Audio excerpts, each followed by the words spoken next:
मोगाच्या भाव भयणीनो आमी शिंजीचो बुधवार आचरसिता. शिंजीचो बुधवार आमकां सुमेस्तांक बहुत महत्वाचो. कित्याक म्हूण सांगल्यार शिंजीच्या बुधवारा तावन आमी प्राजीत काळाक मेट दवरता. शिंजीचो बुधवार आमकां सुमेस्तांक आपोवणें दिता आमी तयाराय करूंक जाय जेजूच्या जिवंतपणाच्या दिसाक. शिंजीचो बुधवार आमी संभ्रमतना आमी समजून घेवंक जाय पवित्र पुस्तकांत ताचो उल्लेख नाटल्यारय शिंजीच्या बुधवाराचो स्पिरीट आमकां पवित्र पुस्तकांत आयकोंक मेळटा या वाचूंक मेळटा. कित्याक पवित्र पुस्तक जायत्या वळींनी आमकां असो इशारो दिता. पळोवया थोडे वळी जोबाच्या पुस्तकांत 40 आनी 2 अध्यायांत 6वी वळ, जॉना प्रोफेताच्या पुस्तकांत 3रो अध्याय 6वी वळ आनी तशें जायत्या वळींनी पोरण्या तस्तामेंतांत आनी तशें नव्या तस्तामेंतांत आमकां आयकोंक मेळटा कशें आमी शिंजीचो बुधवार संभ्रम जाय गे म्हणून. आनी हे 40 दीस जेजूच्या जिवंतपणाक तयाराय जावन आमी संभ्रमता. ह्या 40 दिसांचो महत्व कितें पळया. 40 दीस पोरण्या तस्तामेंतांत आमी पळयता कशें देवान पावस धाडलो आनी थंयसर बुर्तुगो लायलो. 40 दीस मोइशे सिनाय पर्वतार रावलो. 40 वर्सां इस्रायल प्रजा त्या अरण्यांत समकोन तांच्या बसयल्ल्या गांवाक आयली. आनी तशेंच 40 दीस जेजून अरण्यांत खर्च केले, मागण्यांत आनी प्राजितांत. तेर्तुलियन म्हणलो पवित्र सभेचो दोतोर तो ह्या शिंजीच्या बुधवारा विशयंत थोडी समजोणी आमकां दिता. आमी आमचें प्राजीत समजून घेवच्या खातीर द रिपेंटन्स म्हणल्या त्या पुस्तका मुखांत्र तो आमकां समजोणी दिता की शिंजीचो बुधवार जावन आसा. आमच्या जिवितांत आमी विधेयपणान जियोवचें आनी आमची पातकां रोडोवन आमी माया मोगाच्या जिवितांत पाशार करचें आनी तशेंच हेरांच्या जिवितांत आमी पावचें. पवित्र पुस्तकांत आमी आयकोंक शकता प्रोफेत जोबान सांगिल्लीं ती उतरां. प्रोफेत जोब कठीण वळवळतालो आनी ताणें देवाक हाक बोग मारली आनी विचारलें म्हाका कित्याक असले कश्ट धाडल्याय गे म्हणून. तो वळ देवान ताका जबाब दिल्ल्या वेळार तो कितें म्हणटा, हांव म्हजीं पातकां वळखतां आनी हांव धुळींत आनी गोब्रांत बसून म्हज्या जिविताची सर्व चिंतना जोगोवन तुजे लागीं येवंक हांव प्रयत्न करता म्हणून. उत्पत्ती ग्रंथांतल्या 3ऱ्या अध्यायांत 19 वळींत अशें बरोवन आसा, मनशा तूं जावन आसाय धूळ आनी धुळीक तूं पाटी वेतलोय गे म्हणून. अशें म्हणटा आसतना आमकां शिंजीचो बुधवार कितें म्हणलें हाचो इल्लोसो उल्लेख पवित्र पुस्तकांत आयकोंक मेळटा. आनी अशें आमी प्रोफेत जोएलान म्हणलीं तीं उतरां 2ऱ्या अध्यायांत 12व्या आनी 13व्या वळींत आमी आमचीं काळजां पिंदूंक जाय, वस्त्रां पिंदची न्हय. तशें म्हूण सांगल्यार आमी आमच्या जिवितांत आमचीं पातकां रोडोवन देवा कुशीन मेटां काडटा आसतना आमी फकत भायल्या आडंबराक चड महत्व दिवचो न्हय, बगार आमच्या अंतस्करणांत आमी कसली तयारी करता गे म्हणलें तें आमी समजून घेवंक जाय. मोगाळ भाव भयणीनो, 40 दीस हे आमी पाशार करता पास्कांच्या फेस्ता दिसा म्हणसर.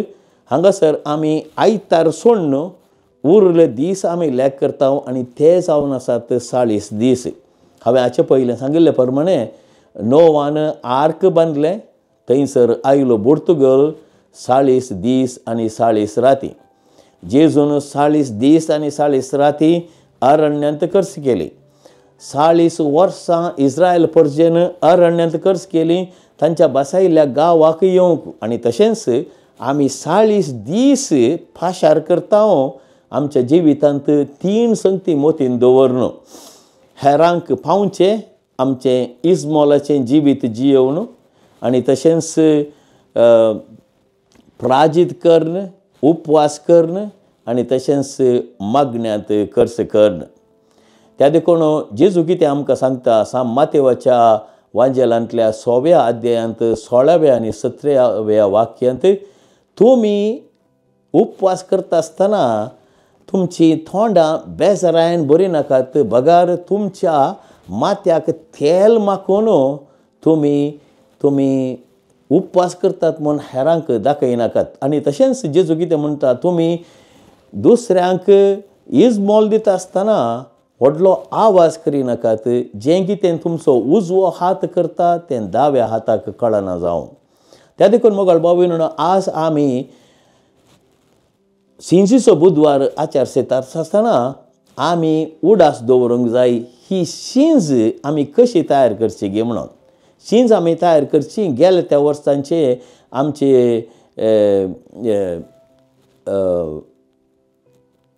रामाच्या आयताराचो राम हुलपावन तो बेंजार करून आमी शिंज तयार करता हाचो अर्थ कितें रामाचो आयतार म्हूण सांगल्यार कितें जेजून जैत्यवंत रितीन जेरुसलेमाक रिगता आसतना थंयसर ओल्यो थाळयो घेवन लोकांनी बोबो घाल्ल्यो आसात होजान्ना दाविदाच्या पुता म्हूण मागीर कितें जालें जेजूक कालवार दोंगरार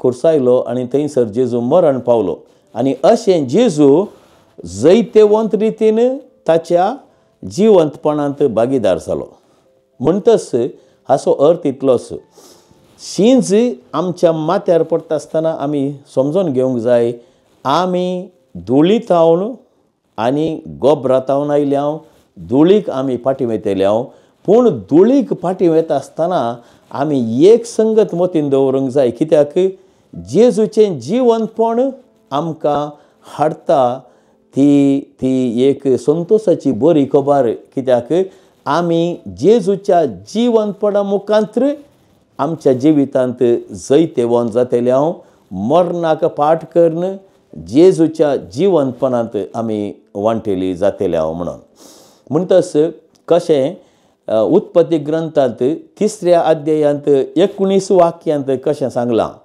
मनशा तूं धूळ जावन आसाय आनी धुळीक फाटीं वयतलोय पूण ही आमची अस्कतकाय ह्या अस्कतकायेचेर आमी जैत वरचें कशें जेजूच्या जिवंतपणा मुखांत जेजू आमचे खातीर खुर्सार मरण पावलो पूण देवा बापान ताका पुनर्जिवंत केलो म्हणटच आमी ह्या संवसारांत अस्कत आसल्यारी धुळीक फाटीं गेल्यारी जेजूचेर विश्वास दवरल्यान आमकां जेजू परत ताच्या जिवंतपणांत भागीदार करतलो म्हणून सांग पावलो रोमाकारांक बरयल्ल्या पत्रांत 6व्या अध्यायांत 23 वळींत अशें सांगता आमची मोजूर जावन आसा आमच्या पातकांक मरण पूण आमकां एक विशेश तराची इनाम मेळ्ळां तें जेजूचें जिवंतपण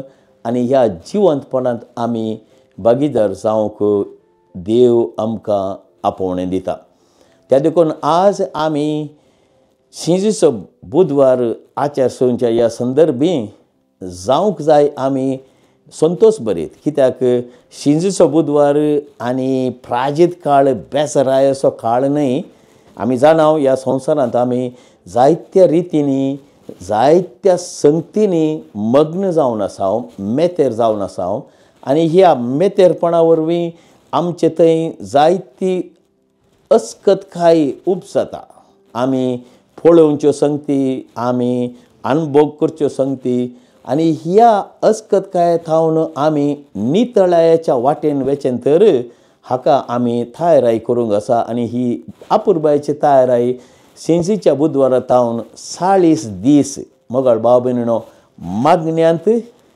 फेल्याच्या सेवेंत आनी तशेंच उपवासा मुखांत्र आमी देवाक आमच्या काळजांत अनुभव करूंक जाय हांवें हाचे पयलें म्हज्या म्हाका मागणें करूंक जायनासल्या वेळार ह्या सांकळेंत हांवें तुमकां सांगिल्ले प्रमाणे मागणें आमकां अती गरजेचें. मागण्या मुखांतर आमी आमचें आंतरीक जिवीत पुनर्रुपीत करयत आनी तितले मात्र न्ही, इल्लोसो उपवास, इल्लोसो सॅक्रिफायस करून आमच्या जिवितांत जें कितें उरयता तें आमी हेरांक दिवन, कशें जेजून मातेवाच्या वांजेलांतल्या 25व्या आवस्वरान सांगिल्ल्या त्या आपुरबायेच्या ओपारी मुखांतर जें कितें तूं तुज्या ल्हाना भावां भयणींक करताय गी तें तूं म्हाकाच करताय म्हणलीं उतरां आमच्या खाणांत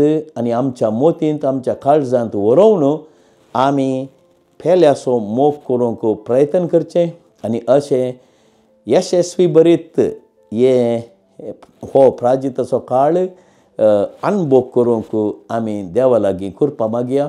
आनी अशें आज शेजचो बुधवार पयलें मेळ प्राजीत काळाक आमी दवरता आसतना चिंतया आमी आमच्या मोतींत तो निमाणो दीस, जेजूच्या जिवनपणाचो दीस आमी संभ्रमूंक ही तयारी करून घट काळजान आनी मनान आमी आत्मीक रितीन ती तयारी त्या शिखराक पावोवन तो दीस आमचो भोवसो संतोश भरीत दीस जावंक आमी देवा लागीं आयच्या दिसा प्रत्येक जावन मागया.